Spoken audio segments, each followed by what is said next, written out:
오늘 말씀의 제목은 질그릇에 담긴 보배입니다. 사도 바울의 표현이죠. 오늘 본문을 기록할 당시에 사도 바울의 나이는 성경학자들이 추측하기를 이제 60을 바라보는 그런 나이로 이렇게 알고 있습니다. 사도 바울이 70세 정도에 이제 순교당했다는 것을 기정사실로 받아들인다면은 이제 순교할 날도 얼마 남지 않은 때입니다. 특별히 또 지금도 그렇습니다만은 이제 60 정도 되는 나이, 특별히 남자의 60 정도 되는 나이는 어떤 나이일까요, 여러분? 이제 점점 자신을 조금씩 잃어가고 있는 그런 때입니다. 보였던 것이 잘 안 보이고 또 전에는 거뜬히 해냈던 일들도 이제 잘 해내지 못하는 그런 나이를 이제 경험하기 시작하는 그런 나이라고 봅니다.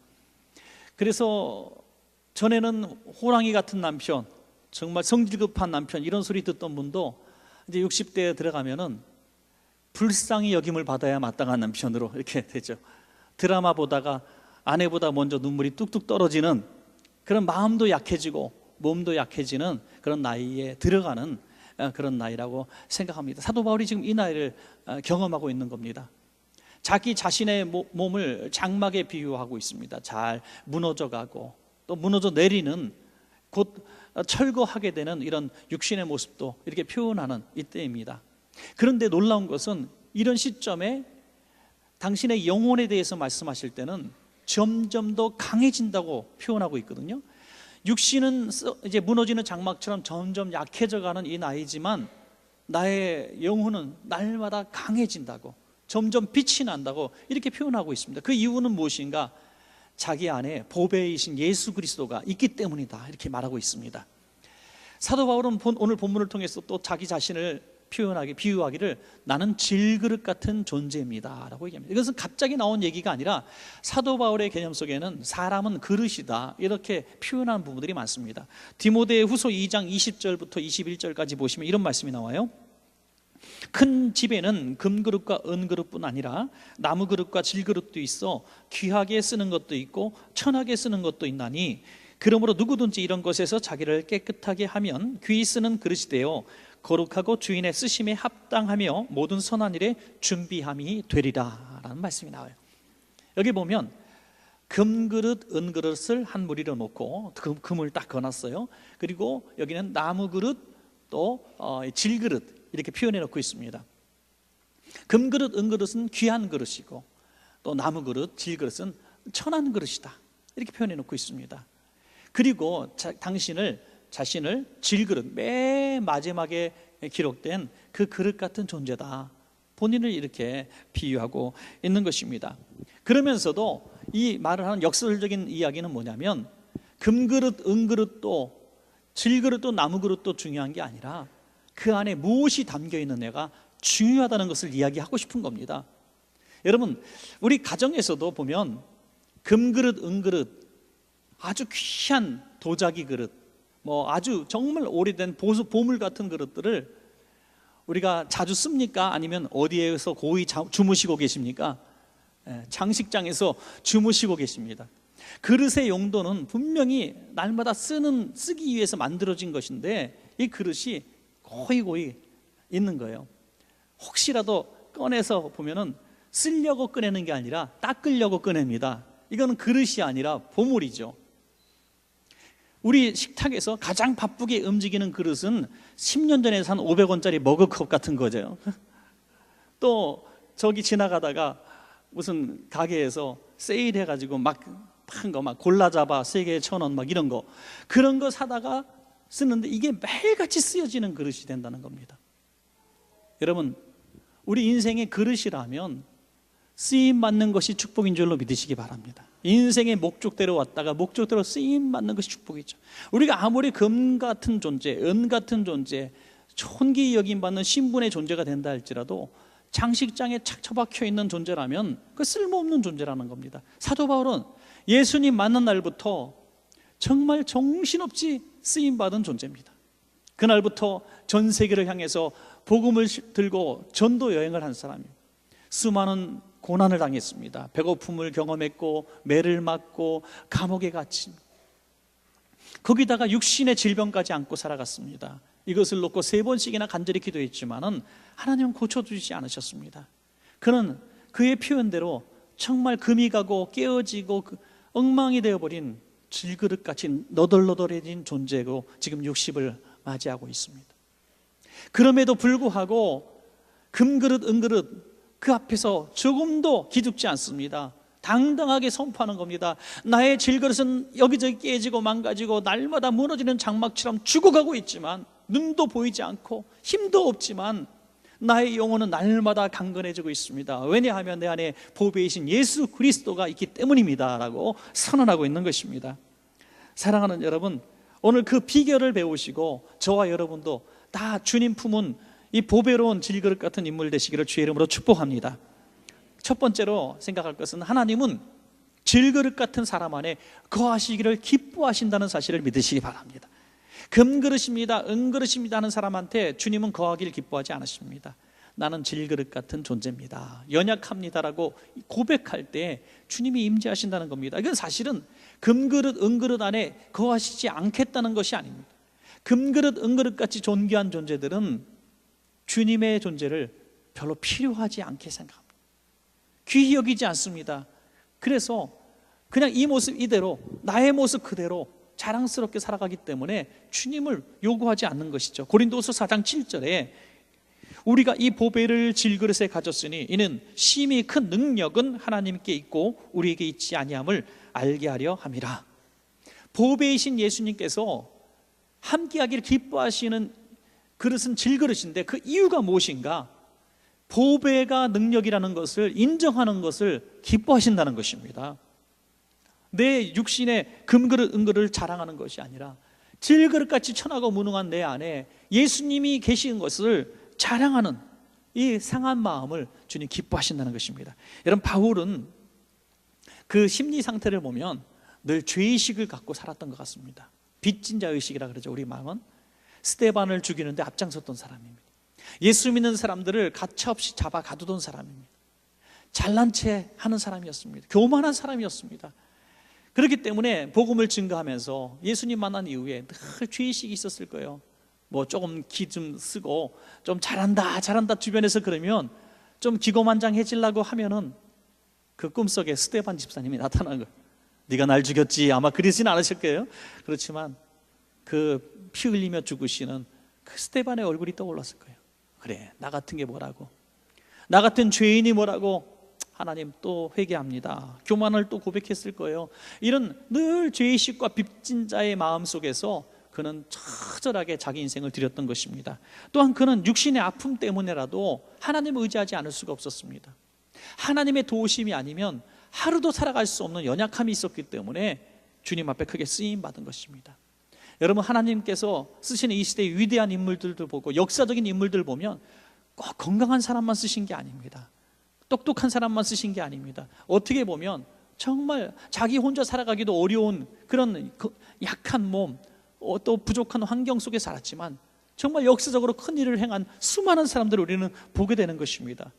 그들 가운데 보배가 있었기 때문이죠. 여러분, 그러면 하나님께서 왜 사도 바울을 이렇게 깨어지고 망가지게 하셨는가? 왜 지치고 피곤한 인생을 살게, 그까짓 그 병 확 고쳐주시고 그 마음 한번 강하게 만들어주시고 동역자들 왕창 붙여주시고 해서 쉽게 복음을 전하면 얼마나 좋았겠어요. 그런데 하나님 왜 이렇게 망가진 마음, 상한 마음, 병든 몸을 이끌고 처절한 선교의 여정을 걷게 하셨을까요? 철저하게 복음의 능력이 주님에게 있는 것을 알게 하시기 위함이었다는 것입니다. 만약 안 그랬다면 사도 바울은 교만해질 수밖에 없어요. 세상적으로 가장 많이 배운 사람, 가장 높은 신분의 사람입니다. 그의 영적인 능력도 대단하지 않았습니까? 손수건이나 앞치마를 가지고 이렇게 하면은 질병이 떠나가고 귀신이 떠나갔다고 했습니다. 그는 삼층천을 받습니다. 천국을 보고 온 사람이에요. 각종 신의 은사를 가진 사람입니다. 방언을 받은 사람이에요. 그가 만약에 금그릇 은그릇으로 무장되어 있었으면 예수님을 자랑했겠는가 이거죠.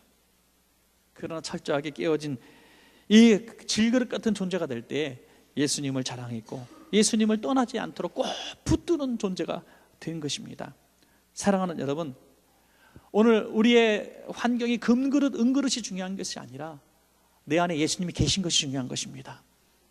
우리 자녀들을 양육할 때 많은 분들이 그렇게 기도하죠. 저도 그런 소망을 갖고 기도할 수밖에 없는 것은, 주님, 우리 자녀들이 잘 되게 해주십시오. 공부도 잘하고요, 좋은 직장도 갖게 되고 큰 사업체도 해서 그 달란트로 정말 세계적인 인물 돼서 하나님 영광 돌리게 하고 싶습니다. 이렇게 우리는 정말 이 포장지에 대해서 너무 많은 기대를 하는 것 같아요.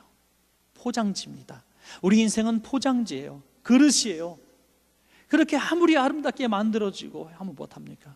우리 자식을 위해서 하나님, 우리 자식 정말 좋은 대학, 좋은 직장 가게 해주셔서 눈물로 기도했는데 좋은 직장, 좋은 대학을 나오고 주님을 떠나면 무슨 소용이 있습니까?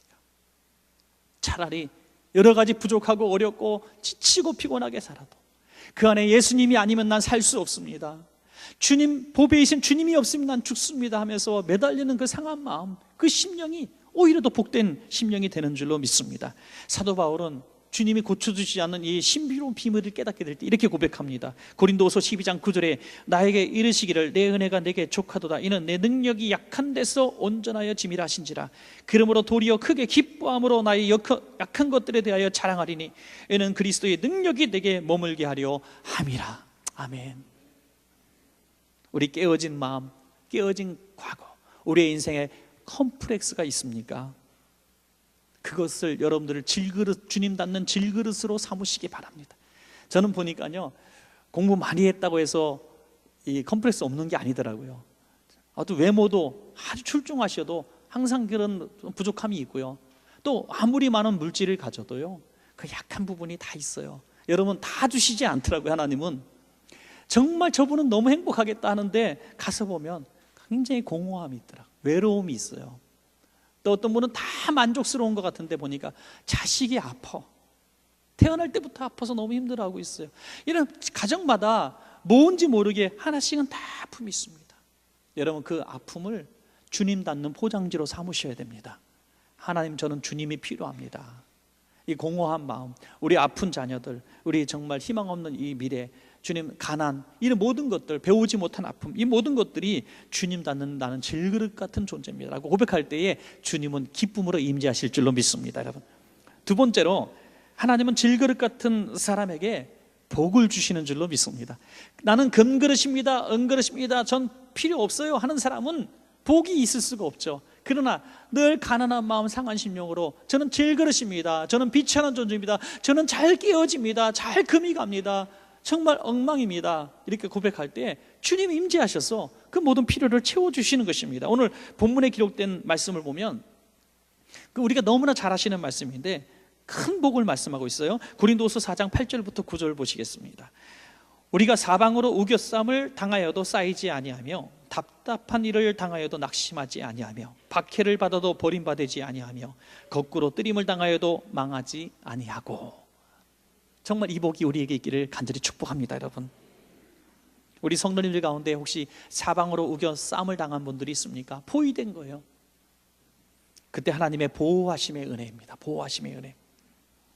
여러분, 아람 왕은 엘리사를 잡으려고, 민간인 한 사람을 잡으려고 군대를 보냈습니다. 그래서 도단성을 포위를 했습니다. 엘리사의 종이 아침에 눈을 떠서 보니까 밤새 적들이 포위해서 이제는 우린 죽었구나 하는 상황이 됐을 때 엘리사는 하늘을 바라보면서 이렇게 선포합니다. 열왕기하 6장 16절에 두려워하지 말라, 우리와 함께한 자가 그들과 함께한 자보다 많으니라. 눈으로 보기에는 포위된 것 같고 꼼짝할 길이 없는 것 같아요. 여러분, 인생 살면서 사업을 하다가 또 어떤 무슨 일을 하다가 다 포위가 된 거예요. 모든 길이 다 막혔어요. 이제 끝이구나 하는 그 순간이 왔을 때 고개를 들면 하늘 문이 열린 그 문 가운데에 우리 하나님이 우리를 지켜보고 계신 것을 보게 될 줄로 믿습니다. 여러분, 가난과 실패, 저주와 질병이 우리를 둘러싼다 할지라도 우리는 열린 하늘을 향해서 주님의 도우심을 받을 수가 있습니다. 다윗은 아들에게 쫓겨나고 죽을 수밖에 없는 환경, 부하들, 신하들도 다 등을 돌린 외로운 시대가 있습니다. 우리가 예수의 죽음을 짊어지면 예수의 생명, 다시 말해서 우리가 항상 하는 구호처럼 예수와 함께 죽으면 예수와 함께 산다는 것입니다. 질그릇은 깨어져야 됩니다. 깨어지기 위한 그릇이에요. 깨어지는 그릇입니다. 그러면 그 안에 담긴 보배이신 예수님이 더 강하게 드러나게 되시는 것입니다. 여러분, 고린도후서 4장 15절에 주 예수를 다시 살리시니가 예수와 함께 우리도 다시 살리사 너희와 함께 그 앞에 서게 하실 줄을 아노라. 우린 결국 다 나이가 들고 수명이 다하면 다 약해지고 깨어질 육체 아닙니까, 여러분?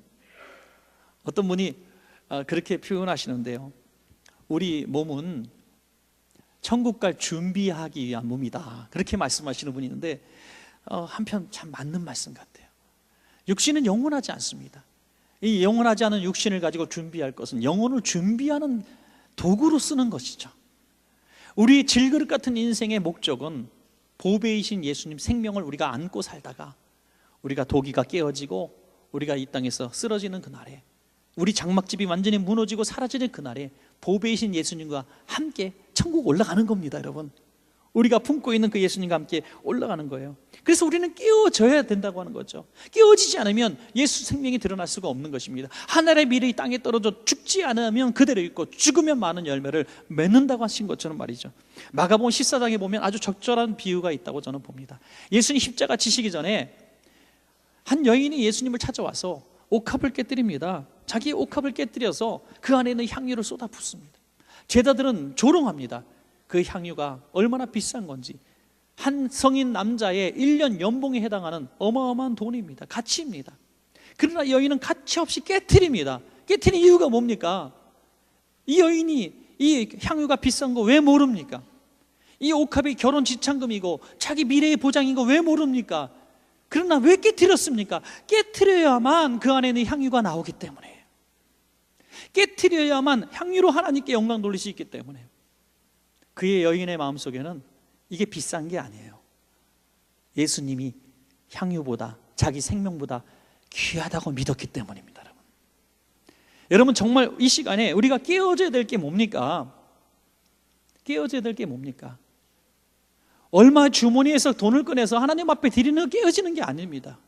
내가 시간 얼마 내서 하나님 앞에 헌신하는 게 깨어지는 게 아닙니다. 내가 죽어서 예수 생명이 드러나는 것이 내가 깨어지는 것인 줄로 믿습니다. 여러분, 내가 죽어야 돼요. 여러분, 정확한 그 비유 같아요. 내 성품이 죽으면 예수님 성품이 나와요.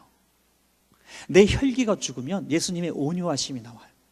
나의 이기적인 중독과 습관들이 죽으면 예수님의 거룩한 습관이 나와요. 내가 죽지 않고 예수님이 절대 드러나지 않아요. 예수님, 저 온유한 성품 주세요. 예수님, 저 혈기 죽여주세요. 예수님, 저 정말 지혜를 주셔서 물질 사업에 성공하게 해주세요. 아무리 기도해도 예수님이 덧입혀질 때 우리가 살아있으면 예수님이 살지 못해요. 내가 죽어야, 내가 완전히 박살이 나야 예수님이 드러나는 거죠.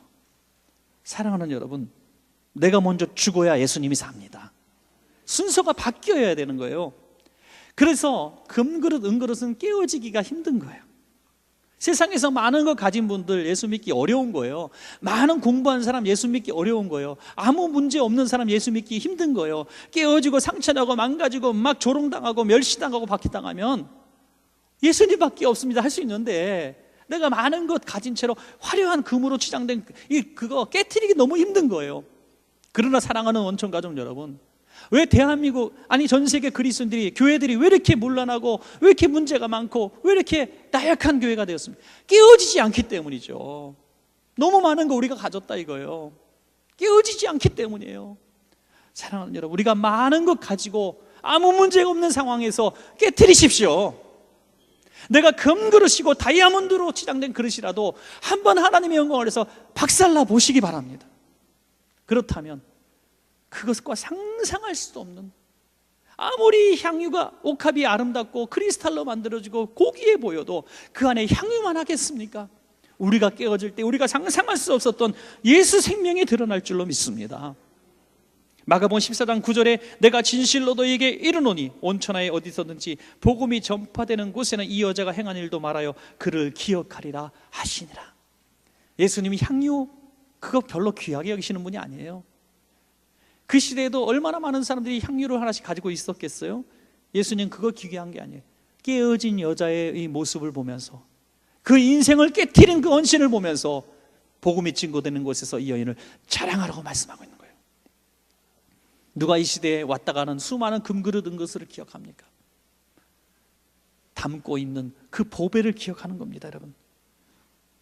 저는 이 설교를 준비하면서 공교롭게 지난주에 책을 2권을 선물 받았는데 2권이 다른 책이면 좋겠는데 똑같은 책이었어요. 똑같은 책을 2권을 선물 받았어요. 출판사에서 한 권 받고 또 한 분이 보내주셨는데 똑같은 책인데 제가 정말 이 전율이 흘렀어요. 왜냐하면 너무나 잘하시는 분이고 쓰신 분이 또 내용도 대충 짐작할 만한 내용이었죠. 그러나 그 책 제목과 표지 때문이었어요. 그 책은 우리가 잘 아시는 김철기 선교사님의 아내 허은석 선교사님의 글입니다. 여러분 아시는 대로 말기암 진단을 받고 7년 정도 투병 생활을 하셨어요. 이 책에 기록된 내용은 그 고통 중에서 쓴 일기예요. 일기. 그리고 그 중에 간간히 설교집이 좀 들어있고요.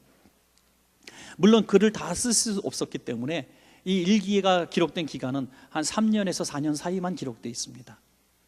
돌아가시기 직전까지 쓰셨어요. 그 내용들, 또 그 제목, 그 표지 보고 제가 너무 놀란 거예요. 저는 설교 준비를 주중에 했기 때문에 이 제목은 벌써 나와 있는데 그 설교 표지가 무엇이냐면, 설교 표지의 그림이 뭐냐면 질그릇 3개가 나란히 쌓여져 있는 그림이었어요. 제가 질그릇 설교하려는데 질그릇 3개가 표지였습니다. 책 제목이 뭐라고 써 있는지 아십니까? 내 마음의 죄를 태워라, 그리스도만 남을 때까지. 전율이 흘렀어요. 저는 이 3번째 이 부분을 여러분께 드리고 싶어서 오늘 본문을 택한 거예요. 내가 깨어져야 예수 생명 살아난다. 내가 죽어야 구원받는다. 내가 죽어야 예수 성품이 드러난다. 내 마음의 죄를 태워야 그리스도만 남게 된다. 이분은 그 암투병 중에서도 설교할 때 피토하며 설교하셨대요. 내가 마지막 설교다 하며 설교를 하시고 쓰러지시고 화장실 가서 몇 번씩 구토하시고 그 다음에 일어나지 못하셨대. 한 편 한 편 설교와 목숨 건 설교. 그 설교를 듣고 그 선교사님 4분의 노력으로 50명의 인디오들이 목사가 됐어요. 신학교가 세워졌습니다. 그리고 그분이 돌아가신 다음에 김철기 선교사님 책 마지막 끝부분에 이렇게 썼습니다. 아내가 떠난 그 자리에 그리스도만 남았습니다. 여러분, 우리가 금그릇, 은그릇, 질그릇, 이것보다 중요한 것은 우리가 떠난 그 자리에 우리 자녀들이, 우리 이웃들이, 우리 성도들이 그분 떠난 자리에 그리스도가 남은 것을 보게 하십시오. 야, 저분은 그리스도를 품고 계셨던 분이구나. 그분이 가진 금그릇, 은그릇은 땅속에 묻히는 거예요. 그게 뭐 대단한 겁니까? 땅에 그냥 묻히는 거예요. 썩어져 없어지는 거예요. 아무 흔적도 나지 않아요. 누가 기억하겠습니까? 누가 그분을 기억하겠습니까?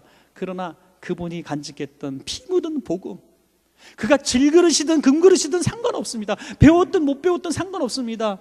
그 무슨 상관이 있습니까? 외모가 초라하든 너무 이쁘고 잘생겼든 무슨 상관이 있습니까? 그가 품었던 이 복음만 남는 거예요. 보배이신 예수 그리스도가 여러분 인생에 남겨진 복음의 자랑거리 되시기 바랍니다. 사랑하는 여러분, 말씀을 정리하면서 오늘 본문 마지막을 읽겠습니다. 고린도후서 4장 16절부터 18절입니다. 그러므로 우리가 낙심하지 아니하노니, 우리가 나이가 들고 질그릇이 금이 가고 깨어져도 낙심하지 아니하노니, 우리의 겉사람은 낡아지나 우리의 속사람은 날로 새로워지도다. 우리가 잠시 받는 환난에 경한 것이 지극히 크고 영원한 영광에 중한 것을 우리에게 이루게 함이니, 우리가 주목하는 것은 보이는 것이 아니요 보이지 않는 것이니, 보이는 것은 잠깐이요 보이지 않는 것은 영원함이라. 우리 질그릇 깨져서 영원한 하나님 나라 영광을 누리시는 여러분 되시기를 축원합니다.